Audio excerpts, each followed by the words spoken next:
ഏവർക്കും നമസ്കാരം. മറ്റൊരു പുതിയ വീഡിയോയിലേക്ക് എല്ലാവർക്കും സ്വാഗതം. നമ്മുടെ ഇപ്പോൾ +1 +2 പബ്ലിക് എക്സാം എല്ലാം ഒരു കംപ്ലീറ്റ് ആവുന്ന മോഡിലോട്ട് എത്തിക്കൊണ്ടിരിക്കുകയാണ്.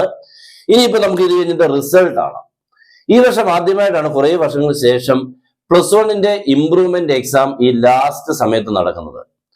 കഴിഞ്ഞ വർഷങ്ങളിലെല്ലാം നമുക്ക് എല്ലാവർക്കും അറിയാം നേരത്തെയായിരുന്നു, അതിന്റെ പ്രയോജനങ്ങൾ കുട്ടികൾക്കുണ്ടായിരുന്നു. ഇപ്പോൾ അത് മാറി +1 ഇംപ്രൂവ്മെന്റ് +2ന്റെ കൂടെ ആയപ്പോൾ തന്നെ പലർക്കും നല്ല രീതിയിൽ കൂടെ പെർഫോം ചെയ്യാൻ പറ്റിയിട്ടില്ല. പക്ഷെ അതൊന്നും ഇനി നോക്കുന്നില്ല.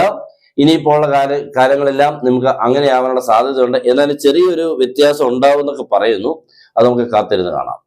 ഇപ്പൊ ഒടുവിലത്തെ വാർത്ത അനുസരിച്ച് നമ്മുടെ improvement result means +1 improvement result ആയിരിക്കും ആദ്യം പബ്ലിഷ് ചെയ്യുക.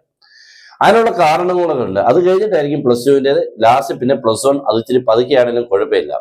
എന്തായാലും +1ന്റെ റിസൾട്ട് മീൻസ് റെഗുലർ പഠിക്കുന്ന +1കാരുടെ റിസൾട്ട് എന്തായാലും ഇച്ചിരി ലേറ്റ് ആവും കഴിഞ്ഞ വർഷത്തിനേക്കാളും.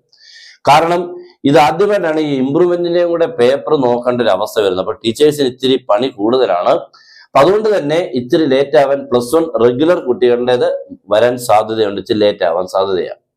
ഇനിയിപ്പോ നമ്മുടെ ഈ +1 ഇംപ്രൂവ്മെന്റിന്റെ റിസൾട്ട് ഉടൻ വരുന്നതിന്റെ കാരണം എന്താണെന്ന് വെച്ച് കഴിഞ്ഞാൽ, പ്രത്യേകിച്ച് നമ്മുടെ സോഫ്റ്റ്വെയറിൽ ഇത് ആദ്യം തന്നെ ഈ +1 ഇംപ്രൂവ്മെന്റ് അപ്ലോഡ് ചെയ്യേണ്ട ഒരു അവസ്ഥയായിരിക്കാം. കാരണം സോഫ്റ്റ്വെയർ എല്ലാം അതിന്റെ ഒരു രീതിക്ക് അനുസരിച്ചാണ് പോകുന്നത്. അപ്പോൾ അത് അപ്ലോഡ് ചെയ്ത ശേഷം വേണം നെക്സ്റ്റ് +2ന്റെ നമ്മുടെ റെഗുലർ. അപ്പൊ ഇതിന്റെ ഇടയ്ക്ക് +1ന്റെ റിസൾട്ട് ഇംപ്രൂവ്മെന്റ് റിസൾട്ട് വരുമ്പോൾ ചിലർക്ക് ഇനി അതിൻ്റെ അകത്ത് റിവാലുവേഷനോ അങ്ങനെയൊക്കെ ഉണ്ടെങ്കിൽ ഉടനെ എല്ലാ കാര്യങ്ങളും നടക്കും. എല്ലാവരും ആ ഇംപ്രൂവ്മെന്റ് റിസൾട്ട് വരുമ്പോൾ ശ്രദ്ധിച്ചിരിക്കുക. എന്തെങ്കിലും കാര്യങ്ങൾ നിങ്ങൾക്ക് ചെയ്യാറുണ്ടെങ്കിൽ അന്നേരം ചെയ്തോണം. എല്ലാം വളരെ ഫാസ്റ്റ് ആയിരിക്കും കേട്ടോ. അപ്പൊ അതൊന്ന് ഓർമ്മിപ്പിക്കുകയും കൂടി ആയിരുന്നു. നെക്സ്റ്റ് +2ന്റെ റിസൾട്ട് വരും, അത് കഴിഞ്ഞിട്ട് അതിന്റെ കാര്യങ്ങൾ, നെക്സ്റ്റ് പിന്നെ +2ന്റെ സേ വരും. ഇതെല്ലാം കഴിഞ്ഞിട്ട് +1ന്റെ റെഗുലറിന്റെ റിസൾട്ട് വരുള്ളൂ.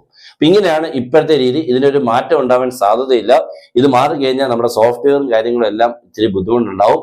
അപ്പൊ അതിനെക്കുറിച്ചാണ് ഇപ്പോഴത്തെ ചർച്ച. എന്തായാലും ഇംപ്രൂവ്മെന്റ് റിസൾട്ട് ആയിരിക്കും ആദ്യം വരുന്നത്. ഇനിയുള്ള എല്ലാ അപ്ഡേഷൻസുകളും കറക്റ്റായിട്ട് നമ്മുടെ ചാനലിൽ കൂടെ കൃത്യമായിട്ട് കിട്ടിക്കൊണ്ടിരിക്കും. എല്ലാവരും നമ്മുടെ ചാനൽ ഫോളോ ചെയ്യുക. എല്ലാവർക്കും ബെസ്റ്റ് വിഷസ്. Good bye.